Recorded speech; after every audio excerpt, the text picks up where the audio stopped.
Hello दोस्तों, नमस्कार। स्वागत है आपका पीकेआर टेक क्लास में। दोस्तों, आज हम लोग देखेंगे एसएससी इलेक्ट्रिकल जेई का पेपर सॉल्यूशन पार्ट सेकंड। ठीक दोस्तों, तो हम लोग इसका पार्ट 1 कवर कर चुके हैं। तो अब हम लोग पार्ट 2 में इसके आगे के क्वेश्चन सॉल्व करेंगे। ठीक दोस्तों, तो जो भी हमारे चैनल पर नए हैं वो हमारे चैनल पीकेआर टेक क्लासेस को सब्सक्राइब करें, लाइक एंड शेयर करें। ठीक दोस्तों, तो बढ़ते हैं पेपर सॉल्यूशन की ओर। ठीक दोस्तों, शुरू करते हैं हम लोग अगले क्वेश्चन से, क्वेश्चन नंबर 9 to 6 से। ठीक है, और वीडियो शुरू करने से पहले आप लोगों से एक रिक्वेस्ट है कि वीडियो को अंत तक जरूर देखा करिए, आपके लिए काफ़ी हेल्पफुल रहेगा। ठीक है दोस्तों, और जिसे भी अगर हमारा वीडियो पसंद आता है तो वो हमारे चैनल को लाइक एंड सब्सक्राइब जरूर करें। ठीक दोस्तों, देखते हैं पहला क्वेश्चन क्या कह रहा है कि determine the self inductance in milli henry of a 4 metre long air cored solenoid if the solenoid has a course cross section area of 0.02 square metre and has 16 turn. ठीक है, तो क्या कह रहा है कि एक 4 मीटर लंबा जो सोलेनाइड है उसमें मिली हेनरी में स्वप्रेरणन निकालना है हमें। इसका अनुप्रस्थ क्षेत्रफल जो दिया है 0.02 वर्ग मीटर है एंड उसके टर्न जो है 60 टर्न है। तो हम लोग जानते हैं चूँकि एल बराबर होता है दोस्तों, एक फार्मूला होता है एल बराबर mu not an square A by L.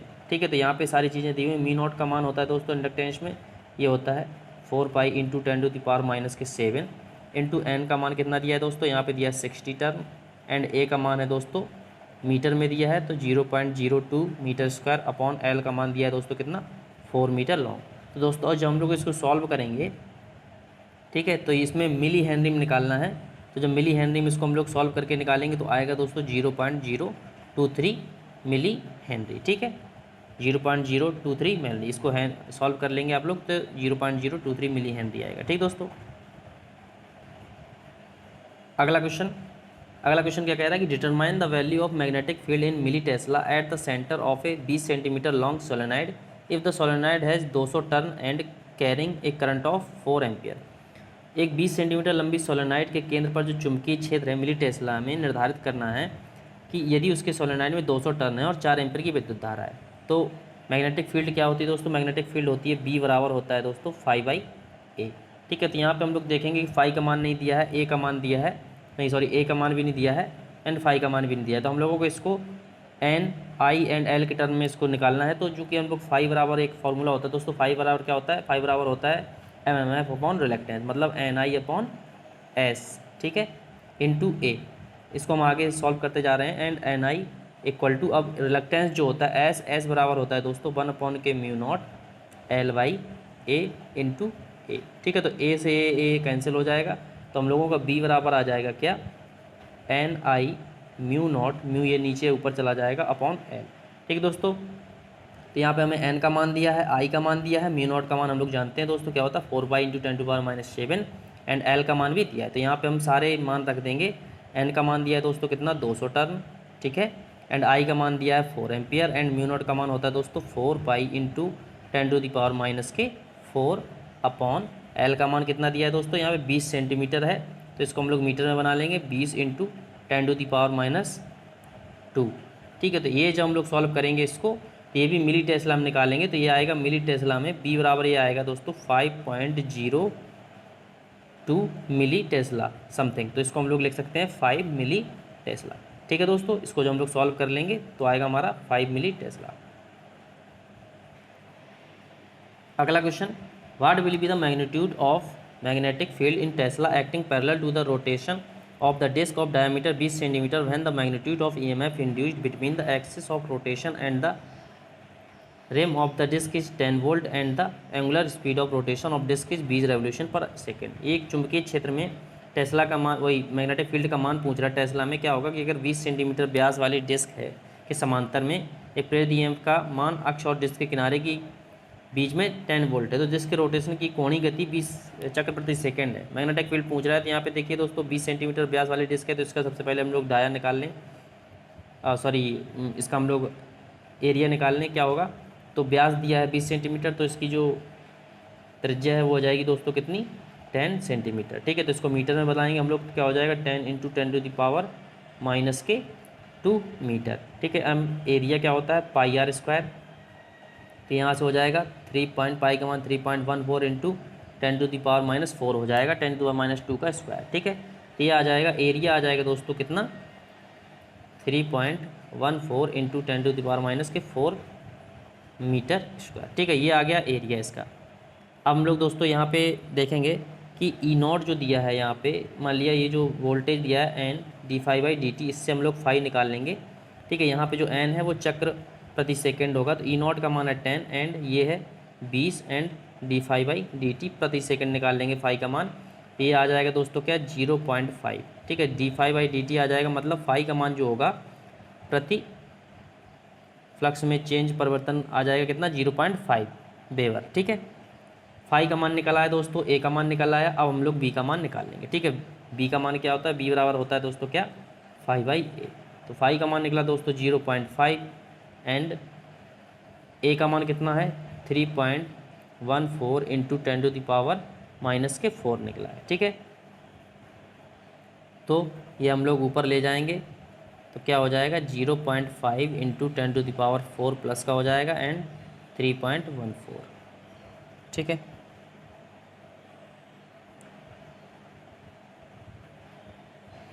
Sorry, जो यहाँ पे हम लोग एरिया निकालेंगे तो वो 10 आएगा।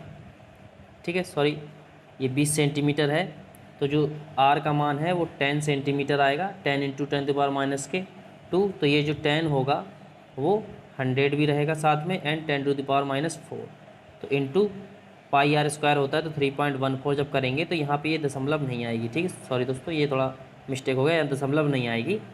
ठीक है, ये 100 इंटू 3.14 करेंगे तो ये दशमलव हट जाएगी, 314 इंटू 10⁻⁻⁴ आएगा। ठीक है, तो ये 4 ऊपर चला जाएगा एंड यहाँ पे एक दशमलव हटेगी, तो यहाँ पे 3 बचेगा, तो कितना आ जाएगा दोस्तों, ये आएगा 5000/314। ठीक है, तो जब हम लोग इसको सॉल्व करेंगे तो इसको डिवाइड करेंगे तो ये आएगा दोस्तों कितना, 15.92। ठीक है, कितना आ जाएगा दोस्तों, ये आ जाएगा टेस्ला में 15.9 के समथिंग। ठीक है,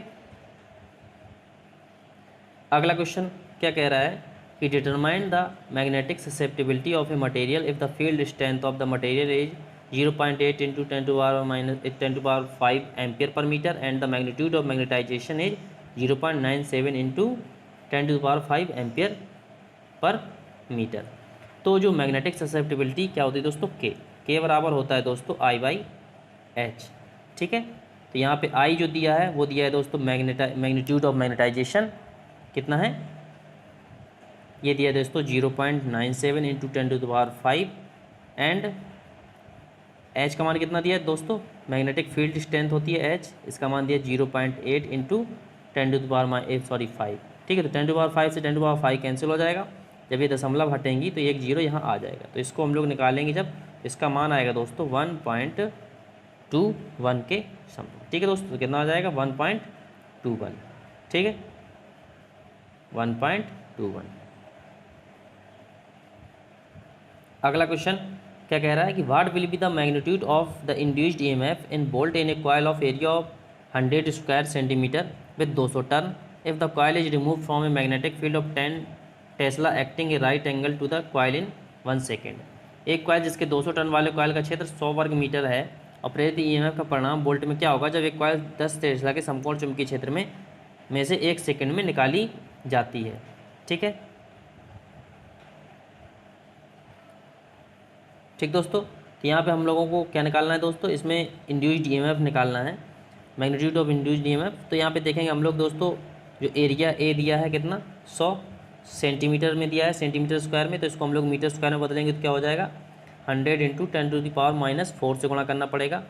ठीक है, सेंटीमीटर स्क्वायर के लिए, तो एरिया ये हो गया एंड एन बराबर दिया है दोस्तों 200 turn and magnetic field B बराबर दिया है 10 टेस्ला। तो हम लोगों को यहाँ पे ज़रूरत है दोस्तों फाई की, तो वी बराबर हम लोग लगा देंगे φ/a।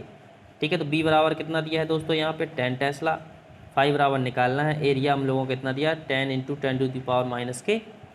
ठीक है, तो यहाँ से फाई बराबर आ जाएगा 100 इंटू 10 करेंगे तो ये हो जाएगा 1000।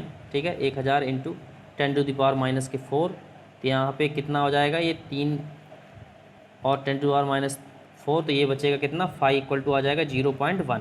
ठीक है, तो फाई बराबर आ गया दोस्तों हम लोगों के 0.1।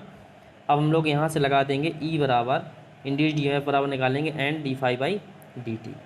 ठीक ठीक है। तो एन हम लोग को कितना है 200 टर्न, एंड डी5 मतलब जो फ्लक्स में चेंज फ्लक्स आया कितना आया दोस्तों 0.1 एंड टी है 1 सेकेंड। ठीक है, तो 200 इंटू 0.1 करेंगे तो ये हो जाएगा दोस्तों 20 वोल्ट। जो induced magnitude of induced EMF होगा वोल्ट में वो होगा 20 वोल्ट। अगला क्वेश्चन क्या कह रहा है, what will be the instantaneous value of the alternating voltage in volt which is represented by V T equal to 120 sine 11t minus 20 volt when value of T is 10। तो यहाँ पे वो instantaneous value of alternating voltage पूछ रहा है। तो जहाँ पर अगर t बराबर 10 है तो यहाँ पर हम लोग इस समीकरण में t बराबर 10 रख देंगे। तो वी टी मतलब V10 इक्वल टू हो जाएगा 120 साइन 11t, टी का मान 10 है तो ये हो जाएगा 110 माइनस 20 वोल्ट। ठीक है, ये हो जाएगा 120 एंड साइन 110 माइनस 20 हो जाएगा, ये हो जाएगा 90। तो 120 इंटू साइन 90 का मान 1, तो ये आ जाएगा दोस्तों 120 वोल्ट। ठीक, इंस्टेंटेनियस वैल्यू हो जाएगी 120 वोल्ट। अगला question, what is the peak value of the alternating current in ampere having RMS value of 18 ampere. तो आरएमएस वैल्यू 18 एम्पियर दिया, पीक वैल्यू पूछ रहा है। तो हम लोग जानते हैं दोस्तों कि आई आर एम एस बराबर होता है आई एम बाई √2। तो आई एम पूछ रहा है 18 इंटू √2 का मान 1.414। ठीक है दोस्तों, जब इसका हम लोग इंटू करेंगे तो आएगा 25.46। ठीक है, आएगा 25.46 एम्पियर। अगला क्वेश्चन क्या कह रहा है, what will be the value of capacitive reactance in ohm of a circuit if it is supplied with 25 hertz supply if the capacitive reactance of the circuit is 30 ohms. ठीक दोस्तों, तो क्या पूछ रहा है यहाँ पे, वो पूछ रहा है कि कैपेसिटिव रिएक्टेंस क्या होगा। तो यहाँ पे XC1 हम लोग जानते हैं दोस्तों, चूँकि XC इक्वल टू होता है 1/2π/FC। ठीक है, तो यहाँ पे XC1 एंड F1 मान लेंगे हम लोग। तो जो XC1 है वो इन्वर्सली प्रोपोर्शनल होता है फ्रिक्वेंसी के। ठीक है, तो यहाँ से हम लोग देखेंगे कि XC1 and XC1/XC2 inversely proportional हो जाएगा F2/F1। ठीक है, इन्वर्सली होते हैं तो F2 ऊपर आ जाएगा एंड F1 नीचे हो जाएगा। तो यहाँ पे XC1 का मान दोस्तों कितना है, XC1 का मान दिया है 30 ओम एंड XC2 पूछ रहा है वो। ठीक है, XC2 एंड F2 का मान कितना है 25 हर्ट्ज पे पूछ रहा है वो, एंड F1 का मान है कितना 100 हर्ट्ज। तो ये हो जाएगा दोस्तों कितना 4, एंड ये यहाँ पे जाएगा तो XC2 इक्वल टू हो जाएगा 120 ओम। ठीक है, तो XC2 का मान आ जाएगा 120 ओम। अगला क्वेश्चन क्या कह रहा है, what is the value of current in ampere at half power of a series RLC circuit at resonance when the maximum value of current is 20 ampere. तो क्या होगी दोस्तों, कह रहा है अनुनाद पर एक श्रृंखला पर RLC परपथ की जो आधी शक्ति पर विद्युत धारा का मान है एम्पियर में क्या होगा जब विद्युत धारा अधिकतम मूल्य 20 एम्पियर है। मतलब मैक्सिमम वैल्यू दी है 20 एम्पियर। तो जो हाफ रेजोनेंस फ्रिक्वेंसी पर हाफ पावर होती है तो वो होती है दोस्तों I इक्वल टू होता है IM/√2। ठीक है, जो भी हाफ पावर फ्रिक्वेंसी पे या रेजोनेंस फ्रिक्वेंसी पे जो पावर होती है वो होती है IM/√2। तो यहाँ पे मैक्सिमम जो वैल्यू दी है वो 20 एम्पियर दी है √2। तो जब इसको हम लोग सॉल्व करेंगे तो ये आता है दोस्तों कितना 10 इंटू √2 हो जाएगा। तो ये हो जाएगा 14.14। ठीक है, 14.14। अगला क्वेश्चन क्या कह रहा है, what is the value of quality factor of a series RLC circuit having capacitance of 0.01 milli farad, inductance of 1 milli henry and resistance of 75 ohms. ठीक है, क्वालिटी फैक्टर निकालना है। तो क्वालिटी फैक्टर दोस्तों क्या होता है कि Q बराबर होता है 1/(R)(L/C)। ठीक है, तो यहाँ पे R का मान दिया है कितना 75 ओम एंड L का मान है दोस्तों 1 मिली हेनरी। तो 1 इंटू 10⁻³ अपॉन कैपेसिटेंस दिया है 0.01 मिली फैरेड। तो 10⁻³ -3 से -3 ये कैंसिल हो जाएगा। यहाँ पे दशमलव जब हटाएंगे तो 2 जीरो ऊपर हो जाएगा। तो अंडर रूल के अंदर 100 होगा, ये बचेगा 10/75। जब इसको हम लोग सॉल्व करेंगे तो यह आएगा 0.133। ठीक है, अगला question, which of the following is correct about series RLC circuit. तो सीरीज आरएलसी सर्किट में कौन सा कथन सत्य है या सही है। तो क्या कह रहा है, its bandwidth decreases with decrease in inductance, its bandwidth decreases with decrease in resistance, या its bandwidth decreases with increase in resistance, या its bandwidth is independent of both inductance and resistance. तो जो सीरीज आरएलसी सर्किट होता है तो उसकी जो bandwidth होती है, ठीक है, बैंडविड्थ होती है दोस्तों, वो होती है आर, बैंडविड्थ होती है R upon under root, sorry दोस्तों, मतलब बैंडविड्थ क्या होती है, बैंडविड्थ होती है उसकी आर अपॉन 2πl। ठीक है, आर अपॉन होती है 2πl। ठीक है, तो क्या कह रहा है कि अगर बैंडविड्थ, ऑप्शन सेकंड देखें कि it's bandwidth decreases with decrease in resistance, तो मतलब अगर आर का मान हम लोग डिक्रीज करेंगे तो बैंडविड्थ जो है वो भी डिक्रीज होगी। ठीक है, क्योंकि डायरेक्टली प्रोपोर्शनल होती है। एंड इंडक्टेंस के साथ क्या होता है कि अगर इंडक्टेंस डिक्रीज होगा तो बैंडविड्थ इंक्रीज होगी। ठीक है, तो ऑप्शन 2 इज करेक्ट है इसमें।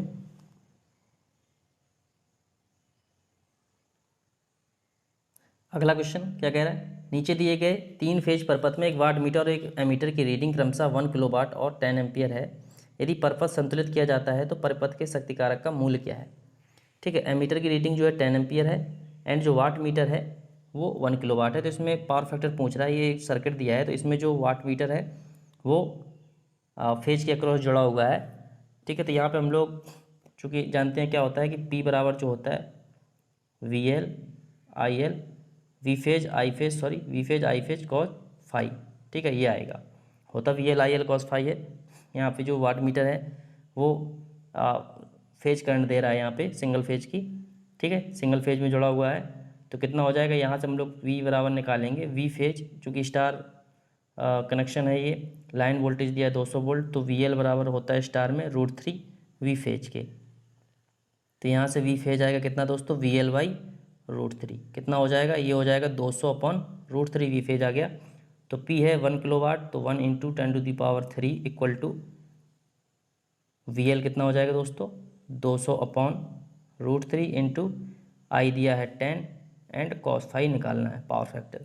ठीक है, तो ये 200 × 10, 3 जीरो से 10⁻³ कैंसिल हो जाएगा, 2 से 1 कटेगा 0.5 बार, तो cos फाई बराबर आएगा दोस्तों 0.5 इंटू √3। ठीक है, तो 0.5 √3 का मान 1.732, तो ये कितना हो जाएगा दोस्तों, ये आएगा 0.86। ठीक है, कितना हो जाएगा 0.86। अगला क्वेश्चन, अब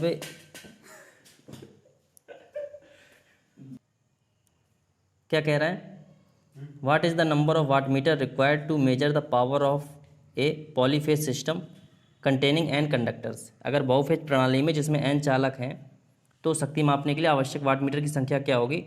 तो अगर एन नंबर ऑफ कंडक्टर्स हैं तो उसमें वाट मीटर जो रिक्वायरमेंट होती है वो होती है n-1। ठीक है, अगर थ्री फेज 4 वायर सिस्टम में अगर हम लोगों को पावर मापनी है तो उसमें जो नंबर ऑफ वाट मीटर होंगे वो होंगे n-1, मतलब 4 कंडक्टर हैं तो कितने हो जाएंगे 3 वाट मीटर। ठीक है, इसी तरह से जितने भी कंडक्टर होंगे उनमें n-1 हमें वाट मीटर की आवश्यकता पड़ेगी पावर को मेजर करने के लिए। क्या हो जाएगा n-1। अगला question, which of the following is the dimension of power. तो जो पावर, इनमें से पावर की जो डायमेंशन है वो क्या होती है दोस्तों, तो वो होती है दोस्तों ml2 अपॉन T⁻3। ठीक है, तो ये होता है ml2 अपॉन T3।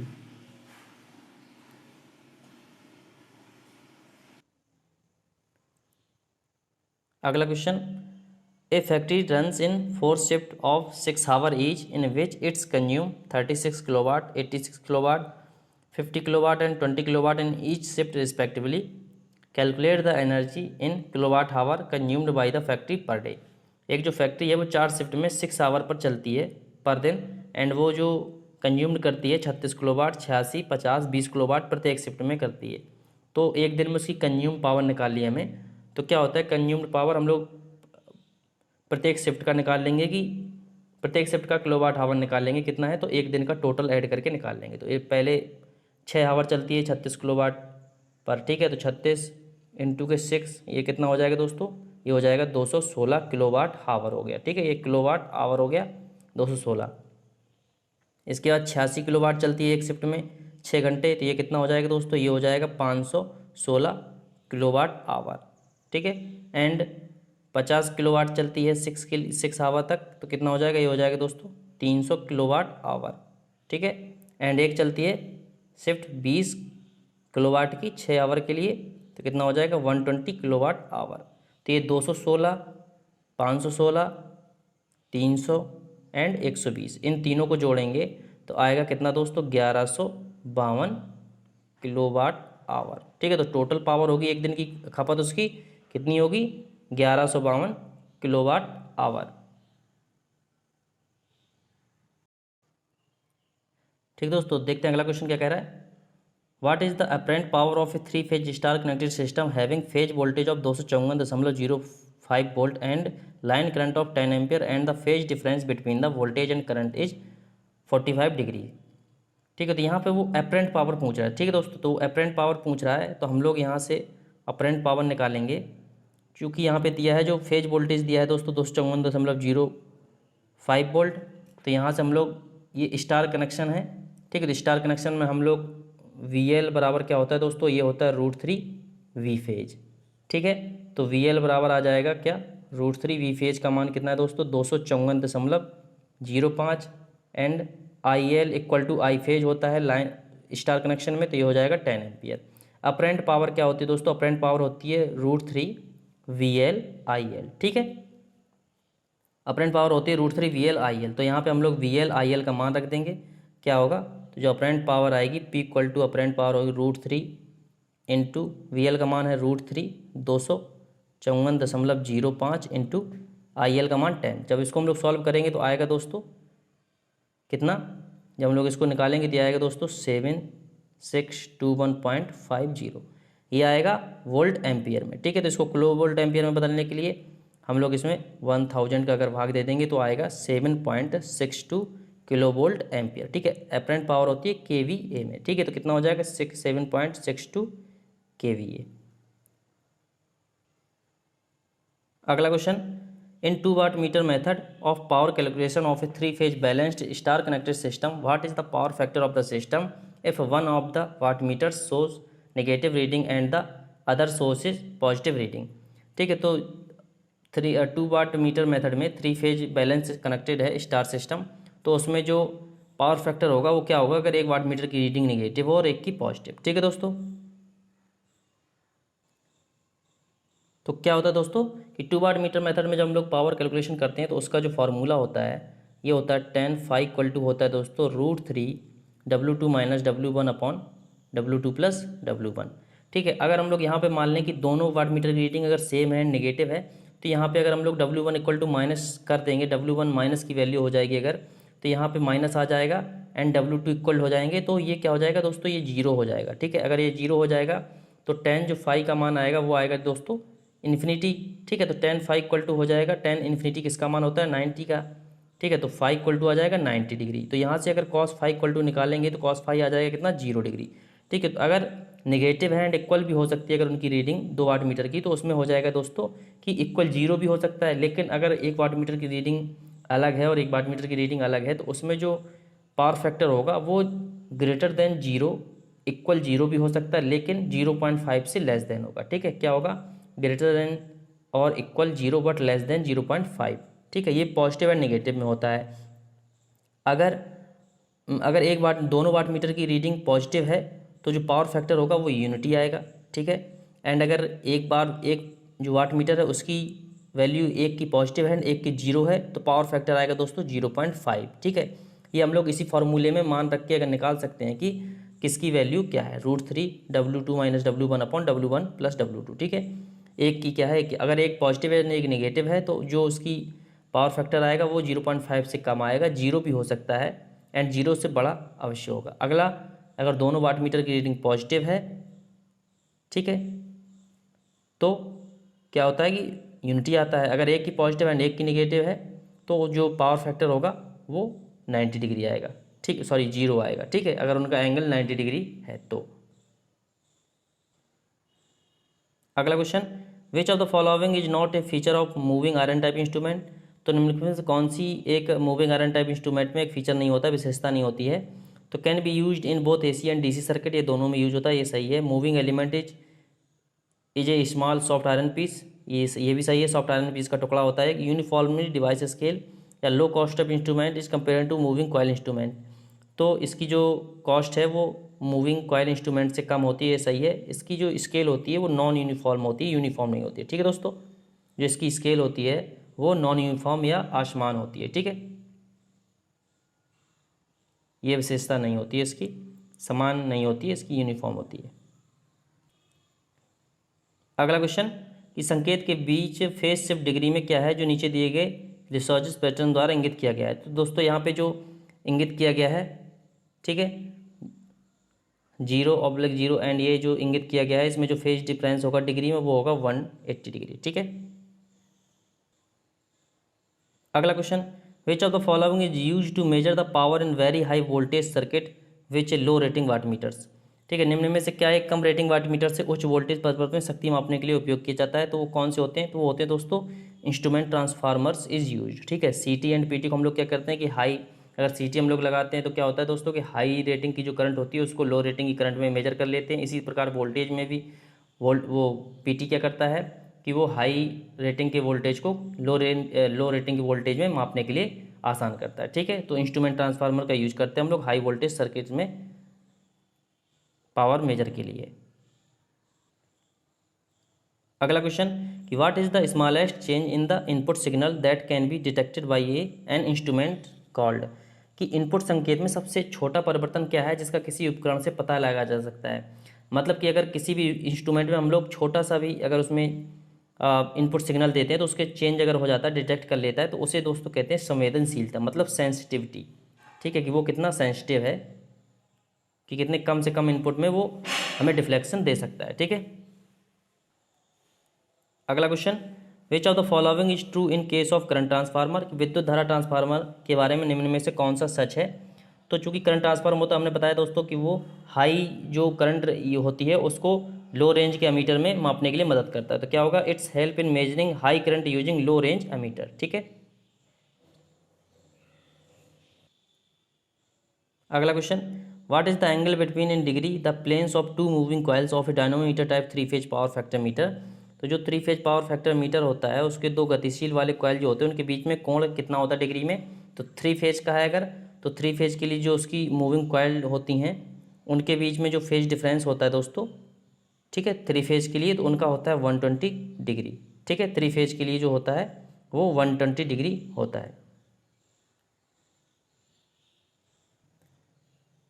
ठीक दोस्तों। अगला क्वेश्चन है इस पार्ट का लास्ट क्वेश्चन क्या है, कि commutator in DC generator is used for. तो डीसी जनरेटर में जो कम्यूटेटर होता है उसका यूज हम लोग किस लिए करते हैं। तो डीसी जनरेटर में जो कम्यूटेटर होता है वो क्या करता है दोस्तों कि वो जो आर्मेचर में एसी करंट होता है उसको कन्वर्ट करता है डीसी में, ठीक है, convert AC armature current into DC, ठीक है। ठीक दोस्तों, तो ये था हम लोगों का एसएससी जेई इलेक्ट्रिकल का पार्ट सेकेंड पेपर सॉल्यूशन का, ठीक दोस्तों। तो जिसे भी अगर हमारा वीडियो पसंद आता है तो वो हमारे चैनल PKR टेक क्लासेस को सब्सक्राइब करें, लाइक एंड शेयर करें, ठीक दोस्तों, धन्यवाद।